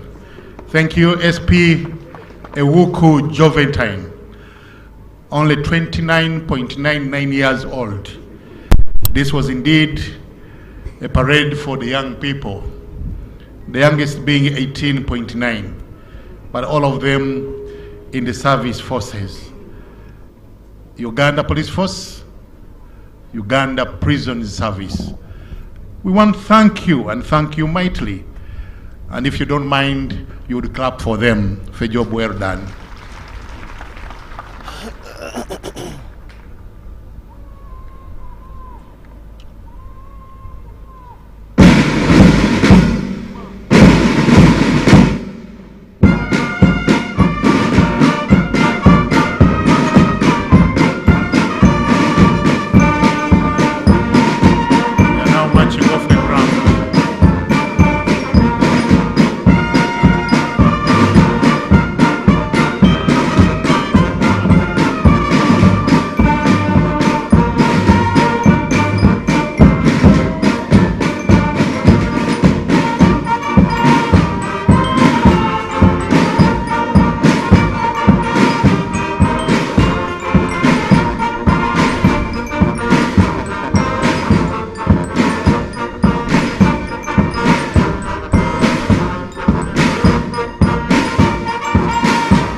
Yes, a very good afternoon to you, tuned into UBC TV. We are still coming to you live from Gulu City Bomber Grounds, where we have been giving you a live coverage of this year's International Youth Day celebrations that have just come to an end. I want to mention two interesting parts towards the end, where the parade commander was handing over to his deputy, and again, them vacating the grounds. It was a very interesting kind of piece. We saw His Excellency the President launching two Uganda Connect programs for the young people on how they'll connect, to see that they try to facilitate the economic programs that government is trying to come up with for the young people here. And it's all e-governance, something, it is all in the technological world to digitalize the way the young people are going to live in the country. Then he emphasized commercial agriculture, and he called upon the young people to take up agriculture, not to only look at office work, white-collar jobs and things like that, but there are lots of jobs and a lot to do in the agricultural sector. He has emphasized that the young people can really take up a lot of work within the agricultural sector for them to do. The Minister, the President of the Republic of Uganda, at this very point, His Excellency the President, Mr. President, we thank you. We thank you grounds, for your time, and that tells you that the beautiful event has come to an end finally. We want to talk to the chairperson of the youth, and we look forward to having you, the chairperson of the Youth Council, come 12 of August. and he's going to be moving here to talk to us briefly as we close the event. So I was telling you that His Excellency emphasized the young people getting involved into agriculture. You can see this is the presidential convoy coming up to see that His Excellency departs. Can you give us something useful? Yes, the President emphasized the young people going into agriculture and also digitizing their work, embracing ICT, programs that will take them forward, and the programs that government is coming up with. Then there was a lot of light thrown over the parish development model. The young people were complaining about, actually the chairperson that we're going to talk to, in his speech he said they don't know where they fall. He will clear. But the President has answered all that about the program and how it is embracing them in its nature. But again, we have him here. Let us close with him as he throws more light. Sir, good afternoon. Good afternoon, everyone. Yes, your name once again? My name is Jacob Bayeru, chairperson of the National Youth Council. Okay, let me start with that kind of a complaint that you had as the Council for the Young People about the position of the youth in the parish development model design. What was that? Yeah, we have an issue, and Honorable Betty Amongi has even clarified it better. Yes. The challenge we have is that the guidelines from the Ministry of Gender, where Honorable Betty Amongi is a member, are clear. They say the youth have 30% and they say the funds. The guidelines from the local government, Ministry of Local Government, which is the implementing ministry, are different. They say that youth shall constitute 30% of the membership of the enterprise group that is to access parish funds. But I'm glad that the President has supported the position of the Ministry of Gender, which is our position, that it must be funds, it cannot be membership. It must be funds to solely youth groups, and we're very glad. So will you help the young people in the villages go and answer that wherever the local people, the local government people ask this question? Yes, we have to, because we have structures to the grassroots. Why we exist at the national level is to provide insight to government on young people, but when we get feedback, we must go back to the grassroots and use our structures to disseminate the right information. So this is very real, and this is how we are proceeding. As a council, how do you touch the problems of the young people at the grassroots as the council? Through what network do you touch the young man down in Kisoro, the young man deep in Busoga, and the young man in the northern region? How do you do that? As a National Youth Council, we have structures. At the village level, we have an executive of 9 people, elected by the village youth through lining up. Those structures are present at every government administrative level in the country. So what we achieve is we communicate to those structures and cascade the information to the grassroots. How empowered are the levels at the grassroots? So that is why we're talking about the financing. Okay. Financing from government supports national and district. We want an increment to go to the sub-county, parish, and then empower the village to support operations. Okay. However, we understand that this has to be phased. You cannot say lump sum to government, we want 100 billion because we know the challenges and government serves all people. So we say no, let's take it one win at a time. We are at national level, we are funded. Increase the financing at the district, increase the financing at the sub-county, and then we can proceed in that manner. Okay, what is your message to the young people as we end this colorful event? I want to tell young people that they are a force for development in this country. Let us empower ourselves unto wealth creation. Let us find our fitting in the 4 sectors. Ensure that you're not seeking for a job alone. You are asking yourself how you are creating wealth. It might not be in the short run profitable, but in the long run it should be sustainable for you. Thank you so much. Thank you too, sir. Thank you. Yes, that is Mr. Ayere, the chairperson of the Uganda National Youth Council. We thank you so much for having been there to watch. There is no much that we can add on the speeches that were given here if you were listening. Gwabadde tulaba ku Star TV tubadde tukutukako butereevu okuva mu kibuga ekikulu mu kikubuga Gulu City. Omwami nayise mu kamera mutusonyiwe naye nga atagiraba. Mu kibuga Gulu gye tuvudde Gulu City wano ku Boma Grounds ng'emikolo gy'omwaka guno gye gyakwatiddwa. Gyali gyakubawo nga 12 naye gimaze kumpi ebbanga lya myaka ng'ebiri olwa